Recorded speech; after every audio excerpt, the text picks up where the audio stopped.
Eu quero convidar os queridos irmãos a abrirem as suas Bíblias na primeira carta que o apóstolo Paulo escreveu aos Tessalonicenses, no capítulo 2. Eu farei a leitura do versículo 1 até o versículo 12.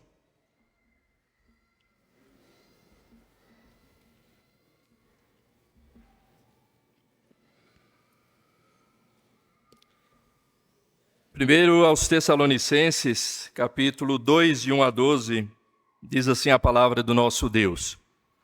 Porque vós, irmãos, sabeis pessoalmente que a nossa estada entre vós não se tornou infrutífera. Mas apesar de maltratados e ultrajados em Filipos, como é do vosso conhecimento, tivemos ousada confiança em nosso Deus, para vos anunciar o Evangelho de Deus em meio a muita luta. Pois a nossa exortação não procede de engano, nem de impureza, nem se baseia em dolo. Pelo contrário, visto que fomos aprovados por Deus, a ponto de nos confiar Ele o Evangelho. Assim falamos não para que agrademos a homens, e sim a Deus que prova o nosso coração.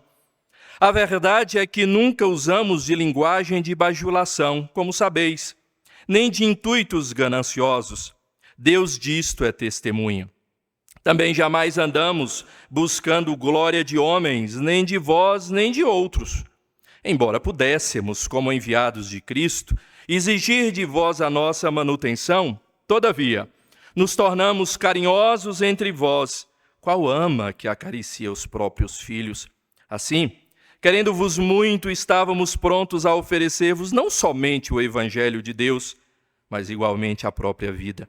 Por isso, que vos tornastes muito amados de nós, porque vos recordais, irmãos, do nosso labor e fadiga, e de como noite e dia labutando, para não vivermos à custa de nenhum de vós, vos proclamamos o Evangelho de Deus. Vós e Deus sois testemunhas do modo por que piedosa, justa e irrepreensivelmente procedemos em relação a vós outros que credes. E sabeis ainda de que maneira, como pai a seus filhos, a cada um de vós exortamos, consolamos e admoestamos para viverdes por modo digno de Deus, que vos chama para o seu reino e glória. Quero pedir aos irmãos que baixem a sua cabeça para orarmos mais uma vez. Senhor, nós somos muito gratos pelo que o Senhor é. Nós somos muito gratos porque Tu és o nosso Deus, o nosso Senhor e Salvador. Nós te agradecemos, ó Pai, pelo que Tu fez a cada um de nós. Em Cristo na cruz nos salvou. E se hoje, nesta manhã, estamos aqui unidos, Senhor, nesta comemoração, neste culto, nesta adoração ao Senhor, é porque o Senhor mesmo nos uniu e nos chamou. Louvado seja o Teu nome, ó Pai, o Teu nome somente seja glorificado. Edifica a Tua igreja nesta manhã e que o Teu Santo Espírito, assim, conduza cada palavra, cada coração para a compreensão das Tuas verdades. E em nome do Senhor Jesus é que nós oramos agradecidos. Amém. Meus amados irmãos, eu quero nesta manhã falar aos queridos irmãos sobre a evangelização e também a eficiência na evangelização. E eu quero começar citando um pouco da história desta igreja. A Igreja Unida, para quem não sabe, as grandes igrejas atuais da cidade de São Paulo foram plantadas pela Igreja Unida. As grandes igrejas do interior de São Paulo foram plantadas por esta igreja. Igreja como Alphaville hoje, que tem despontado num trabalho com jovens e tem crescido bastante. O então presbítero Carlos Alberto Brito Braz, hoje pastor jubilado, já começa aquele trabalho e planta aquela igreja. E tantas outras igrejas que nós vemos e às vezes não sabemos. No centenário e na comemoração do centenário desta igreja, foi editado um livro. Mas também ao longo do ano de 2000, foi feito no salão social um mural naquela parede do fundo. E ao centro daquela parede estava a imagem da Igreja Unida. E então foi feita uma árvore genealógica, puxando barbantes e colocando as igrejas filhas desta igreja. Mas não parou por aí, lá nos idos de 2000, já com seu centenário. Muitos outros barbantes foram sendo puxados, porque já haviam igrejas netas. Mas não parava por aí. Lá já haviam igrejas bisnetas desta igreja. E eu tenho certeza absoluta que esta igreja, ela teve este papel, este sucesso na sua evangelização. E em toda a sua história teve essa evangelização eficiente. Nós vemos que no nosso presbitério atualmente, nós temos 10 igrejas. Dentre elas, incluindo a Unida, 7 foram plantadas por esta igreja. Então não é à toa que o presbitério tem o nome desta igreja. Nós temos dado, felizmente, pela graça de Deus, e quando eu digo nós, a IPB, uma ênfase muito grande nos últimos anos quanto à questão da evangelização. E vocês sabem muito bem disso, o vosso pastor é o presidente atualmente da APECOM. E a igreja tem investido, a nossa APMT tem já enviado mais de 250 missionários e estão em preparação, acho que mais de 250 para serem enviados. Louvado seja o Senhor. Graças ao Senhor por esse avivamento que Deus tem trazido para a vida da nossa igreja. E a obrigação da igreja se dá quanto à evangelização, porque ela é um instrumento de Deus para isso. A igreja ela foi chamada para isso.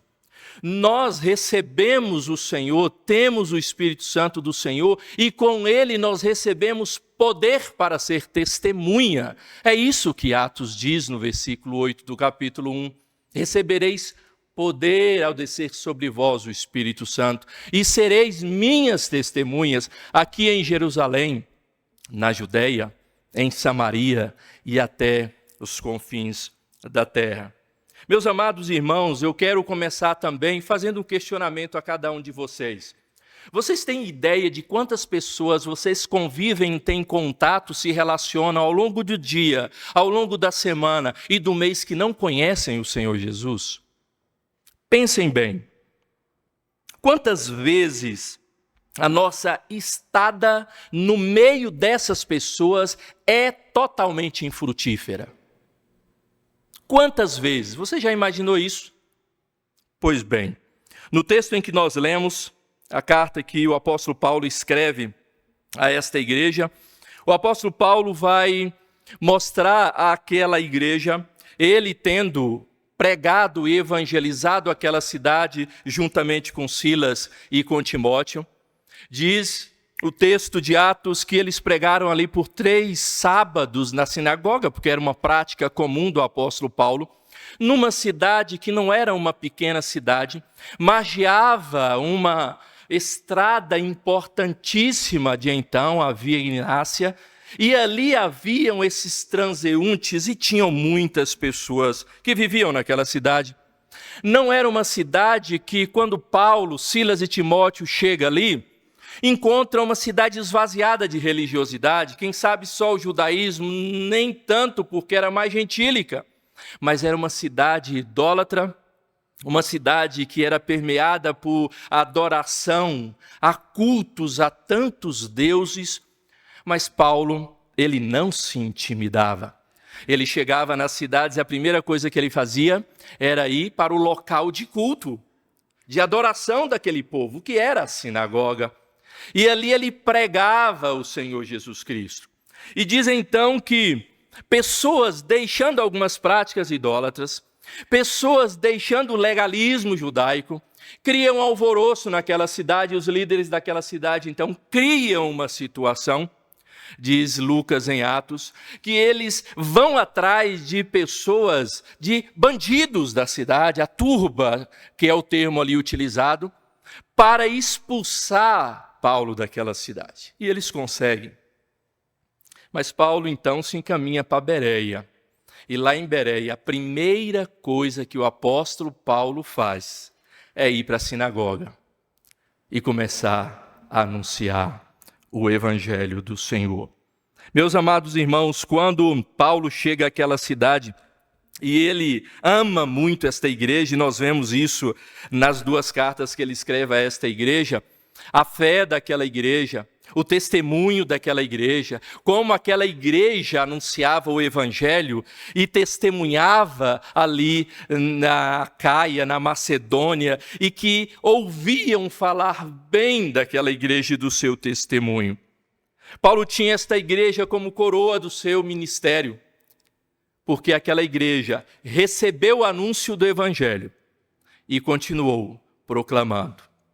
Aquela igreja foi transformada, aquele povo foi transformado pelo Espírito Santo e continuou anunciando e pregando o evangelho. Meus amados irmãos, se nós de fato queremos ter, se a igreja unida quiser continuar tendo uma evangelização eficiente, eficaz, bem-sucedida, há algumas verdades que o apóstolo Paulo nos traz neste texto que não podemos desconsiderar. Porque uma evangelização bem-sucedida, ela passa o anúncio do evangelho, ela passa em anunciar o evangelho, apesar dos sofrimentos que nós enfrentamos. O versículo 2, o apóstolo Paulo diz assim: mas apesar de maltratados e ultrajados em Filipos, como é do vosso conhecimento, tivemos ousada confiança em nosso Deus, para vos anunciar o evangelho de Deus em meio a muita luta. Paulo, nesse versículo, ele vai citar uma experiência que ele teve lá na cidade de Filipos.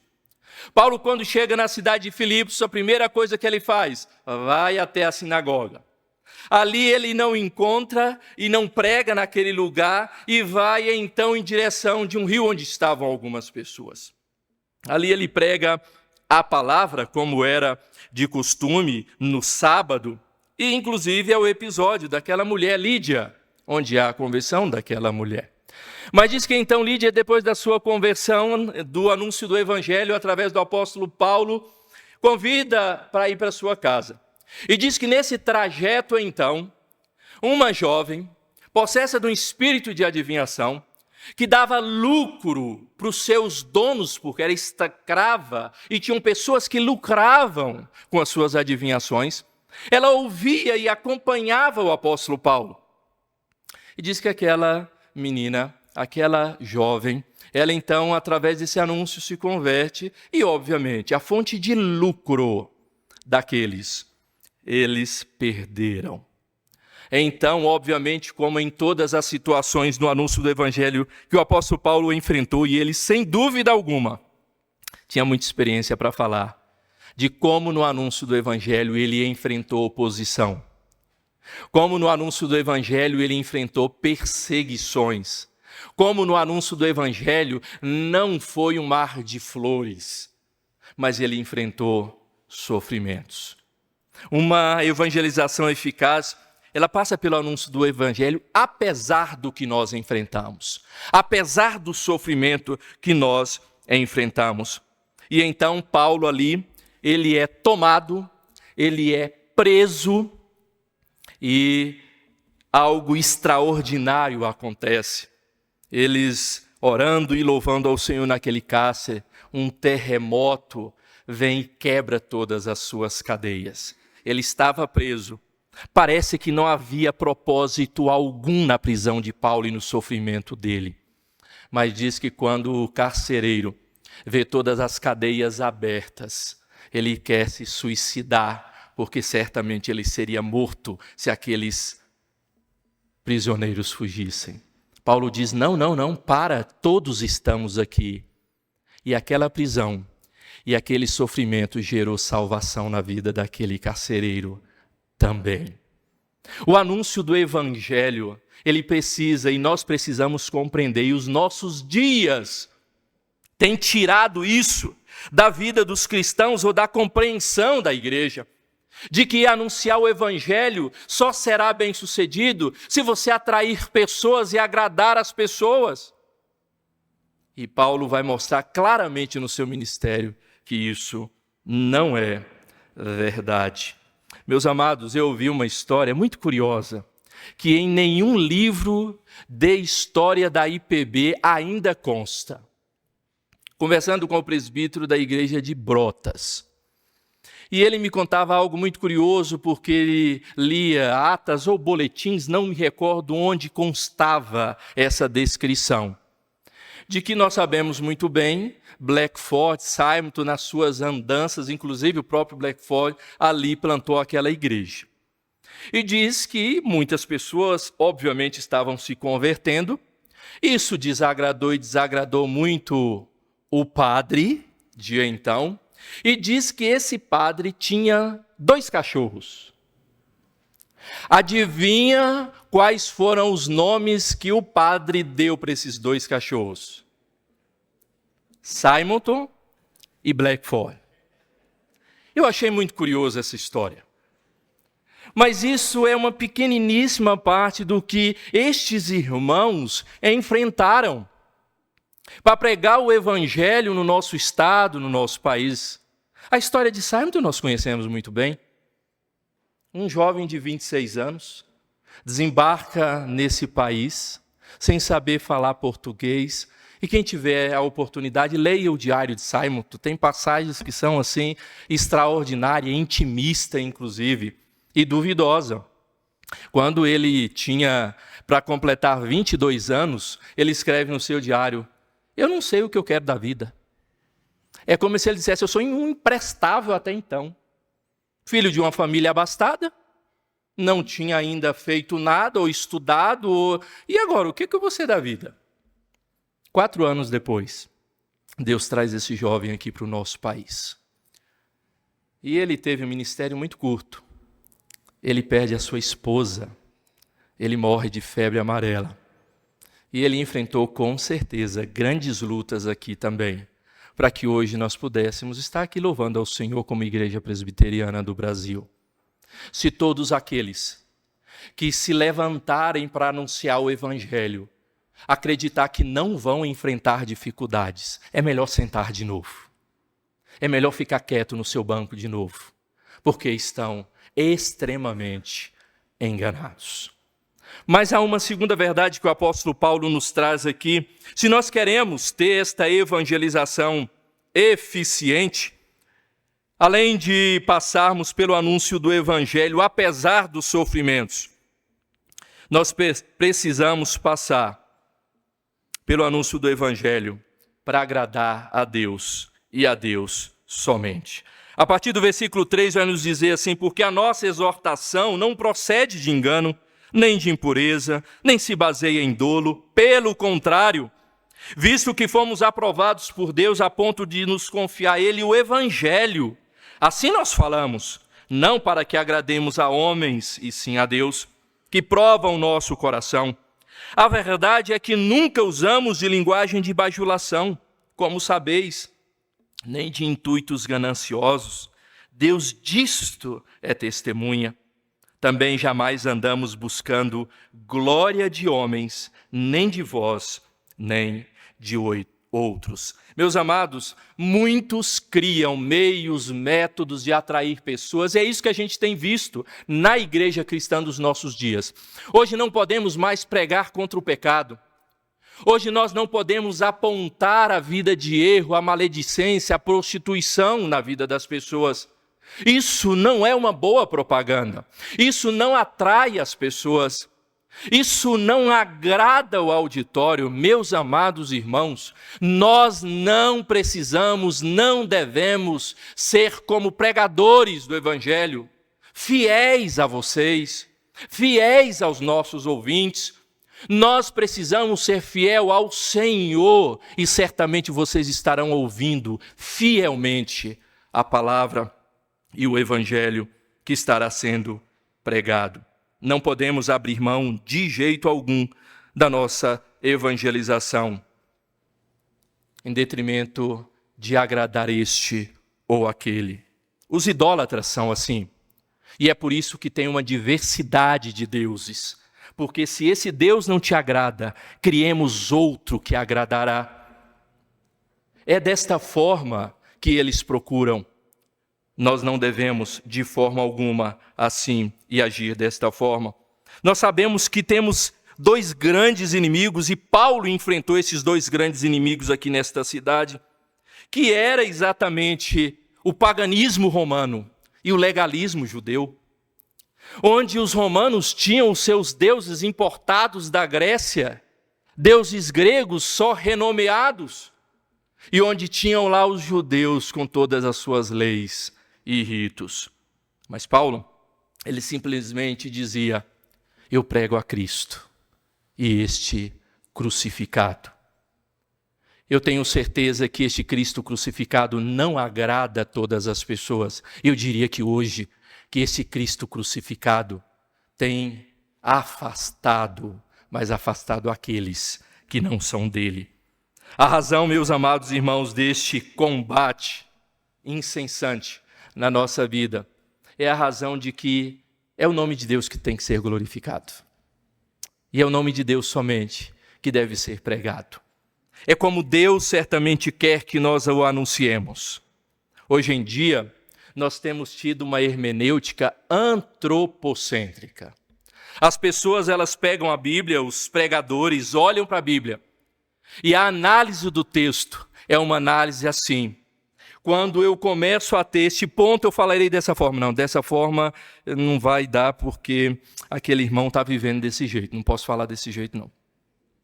Ele começa então e diz: não, mas então eu vou falar sobre essa verdade. Não, olha, aquele presbítero também está meio complicado nessa área. Eu vou ser mandado embora dessa igreja. É uma hermenêutica antropocêntrica, onde de fato a análise do texto coloca o homem e então eu faço a análise do texto. O homem está no centro, não só dos nossos cultos, mas das nossas mensagens.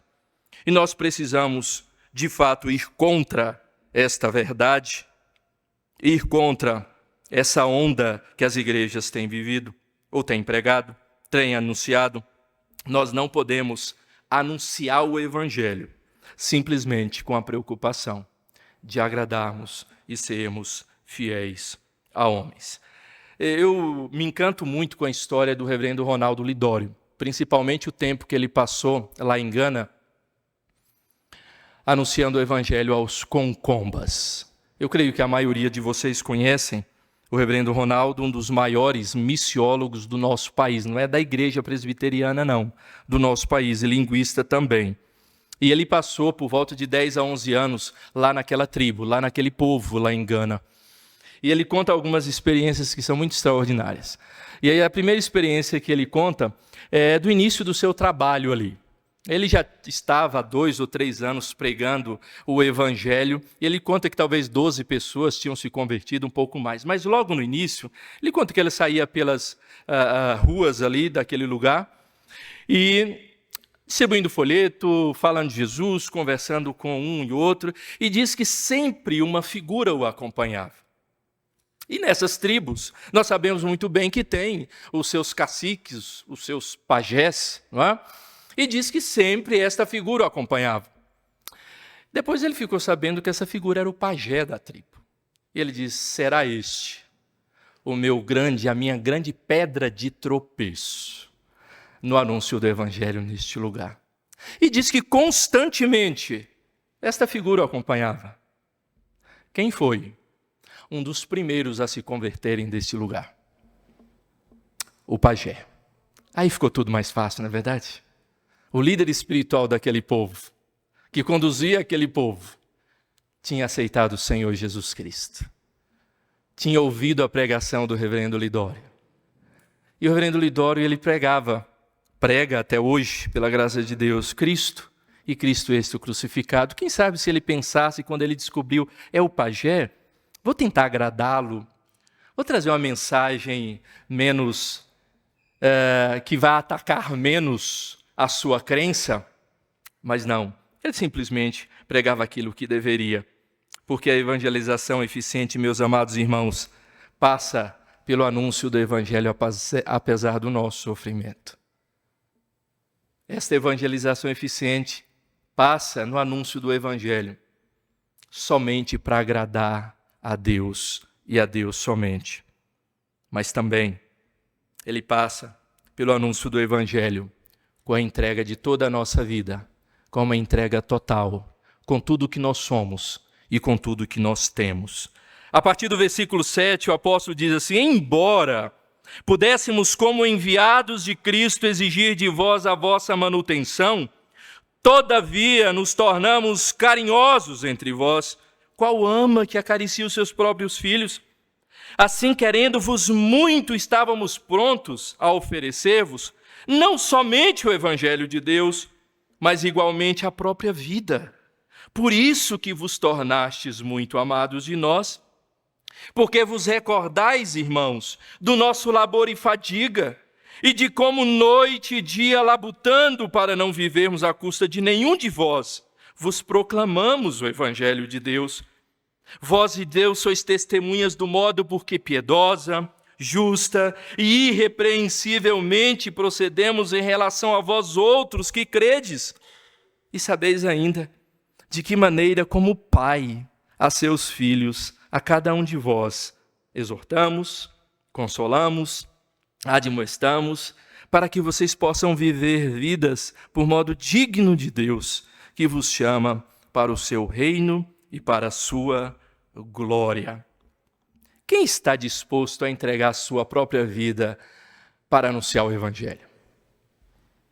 Quem está disposto a entregar a sua própria vida por amor a outras pessoas, além do amor a Deus?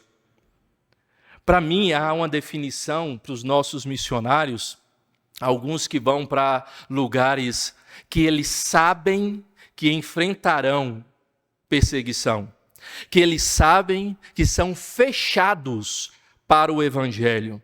É exatamente isso. Eu vou para um lugar anunciar uma graça e um presente extraordinário para miseráveis que estarão prontos a tirar a minha vida. É a entrega, é abrir mão de fato para anunciar o Evangelho. Quantos estão dispostos a enfrentarem a morte para anunciar o Evangelho? E isso para nós, e falar para nós nos nossos dias, parece tão distante, não é? Parece tão difícil, parece uma grande utopia para a vida da igreja ou para a vida de cristãos. Falar e entregar a vida para anunciar o Evangelho. Não somente estarem dispostos a pregar o Evangelho, mas dar a sua própria vida. É isso que o apóstolo Paulo está dizendo. Eu estou pronto, não é só para entregar as boas novas a vocês. Eu estou pronto para ser libação viva diante de vocês, para oferecer-me em sacrifício. Eu creio que vocês já ouviram essa história, e conhecendo o reverendo Rossi, eu tenho certeza que ele já falou nesse púlpito. A história ou dele ou de outro. Mas para mim, quando eu ouço essa ideia de entregar a vida para anúncio do Evangelho, eu lembro de 2 jovens moravianos. Você já deve ter ouvido falar dessa palavra. Jovens de 20 anos de idade. Lá da Morávia, atual Tcheco, né? Eles, tendo conhecimento de que um britânico tinha lá uma ilha que cultivava, era um fazendeiro, e que comprava escravos. E tinha naquela ilha lá por volta de 2.000 pessoas ali escravizadas e que trabalhariam ali e morreriam naquele lugar. Eles então procuram este fazendeiro e diz: nós podemos ir até lá para anunciar o Evangelho? Qual foi a resposta? Obviamente que não. Eu não quero nenhum clérigo, não quero nenhum religioso pregando essas coisas que não levam a lugar nenhum. Pois bem, os moravianos também são conhecidos pela sua reunião de oração de mais de 100 anos, ininterruptos. Eles voltaram e oraram. E então, eles voltam até aquele homem e diz: tá bom, mas nós podemos ir até lá como escravos, nós vamos servi-lo. Nós vamos entregar a nossa vida para morrer trabalhando por você. Pode ser? É óbvio, né? Ninguém ia recusar uma proposta dessa. Um funcionário que não ia ter despesa, 2 funcionários que não iam ter despesa e trabalhar para o resto da vida. Então ele aceita aquela proposta, mas o homem diz: mas eu não vou pagar nem a passagem de navio para vocês irem para a ilha. Então eles se vendem como escravos mesmo. O valor da venda, eles pagam esta passagem.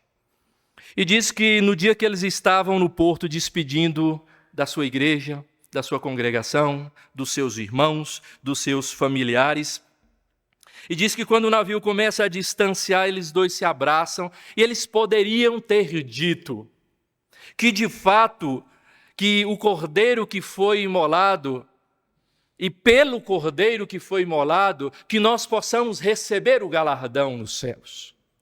Pelo cordeiro que foi imolado, a nossa ação, a nossa atitude possa reverter em glória para nós. Mas diz que as palavras desses dois jovens é que o cordeiro que foi imolado receba a recompensa pelo seu sofrimento.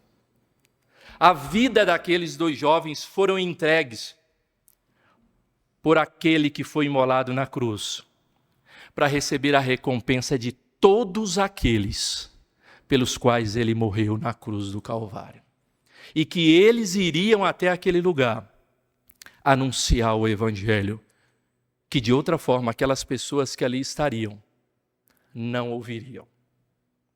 Entregar de fato a sua própria vida, toda a sua vida, porque amando os perdidos, querem ver não somente pessoas indo para o céu, mas de antemão, quando o próprio apóstolo Paulo vai dizer no versículo 11 e 12, pessoas já vivendo o reino de Deus nesta terra com vidas transformadas. Pessoas que já desfrutam da glória do Pai, já nesta vida. Sabeis ainda que maneira como Pai a filhos, a cada um de vós, nós exortamos, nós consolamos, nós admoestamos, para que vocês possam viver uma vida de modo digno. Meus amados irmãos, esta evangelização eficaz precisa passar também pelo anúncio do Evangelho com uma entrega total de vida. O anúncio do Evangelho apesar dos nossos sofrimentos. O anúncio do Evangelho crendo somente a glória do Deus Pai. O anúncio do Evangelho dizendo, eis-me aqui, Senhor, mas eis-me aqui de fato e de verdade. Eis-me aqui com o meu corpo, com a minha alma, com a minha vida, com a minha família. Eis-me aqui. E eu tenho certeza de que o Senhor o usará. Meus queridos irmãos, a mensagem do anúncio do Evangelho hoje em dia tem sido um tanto distorcida. Eu creio que muitos dos que passaram por esta igreja de fato sofreram. Você está vendo essa mesa aqui? Um pastor já morreu em cima desta mesa.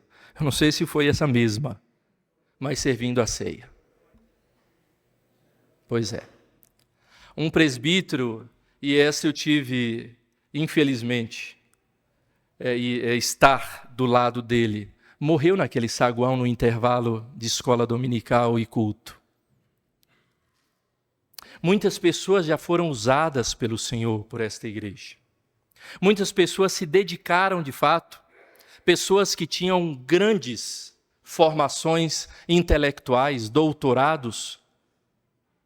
Pessoas que já estiveram num ponto da sociedade que certamente muito elevado de então, nos seus recursos, mas que de fato se dedicaram ao Senhor. Entregaram as suas vidas ao Senhor. Talvez enfrentaram grandes lutas, perseguições, mas eu tenho certeza que em nenhuma destas vidas o anúncio do Evangelho foi vão, foi eficiente, eu não tenho dúvida. Quantos pastores já por aqui passaram? Quantos presbíteros já por aqui passaram? E tantos outros assim ainda passarão. Como a igreja unida continuará anunciando o Evangelho? Como a igreja unida continuará sendo reconhecida? Por aquela de fato que continua anunciando o Evangelho, continua transformando vidas, continua plantando igrejas, plantando presbitérios, sínodos, continua de fato sendo relevante não por ser reconhecida dentro da nossa denominação, mas por ser reconhecida por uma igreja missionária e que evangeliza. E eu quero dizer uma coisa para vocês. Não importa se vocês sustentam 50 missionários. Se cada um de vocês não abrirem os seus lábios para anunciar o Evangelho, esta igreja, ela está fadada a morrer. Porque cada um de nós temos o compromisso e a obrigação de abrir os nossos lábios onde nós estivermos. Lembrem? Quantas pessoas você tem contato no seu dia a dia? Quando você para num posto para abastecer o seu veículo? Quando você está diante de um caixa de um supermercado? No seu trabalho? Quantas pessoas você tem contato? E a sua evangelização se torna vã, ineficiente, vazia. Lembre-se disso. Lembrem-se que algo extraordinário aconteceu no seu coração e na sua vida. E se você está aqui nesta manhã é porque esse algo, de fato, fez diferença. Transformou a sua vida. E não seja mais um membro inscrito no livro da vida, aguardando as bodas do Cordeiro, ansiosamente, que devemos fazer.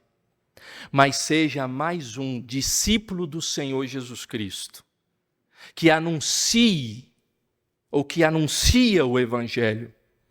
Apesar do que vocês vão enfrentar, não importa o que as pessoas pensarão de você, não importa em que roda você estará de pessoas qualificadas ou não, e o que dirão de você depois que descobrir que você é um cristão, está falando de Jesus a ele? Algo que nos nossos dias parece ser uma loucura, e é uma loucura, diz o apóstolo Paulo. Não olhe para as pessoas e abra a sua boca para consolá-la somente, mas para confrontá-la também. E lembre-se sempre, nunca ore para Deus agir se você não estiver disposto a ser resposta desta oração. Nunca ore para Deus agir na vida desta igreja se você não estiver disposto a ser resposta desta oração. Que Deus muito abençoe aos amados irmãos e que Ele continue nos sustentando e nos abençoando. Amém.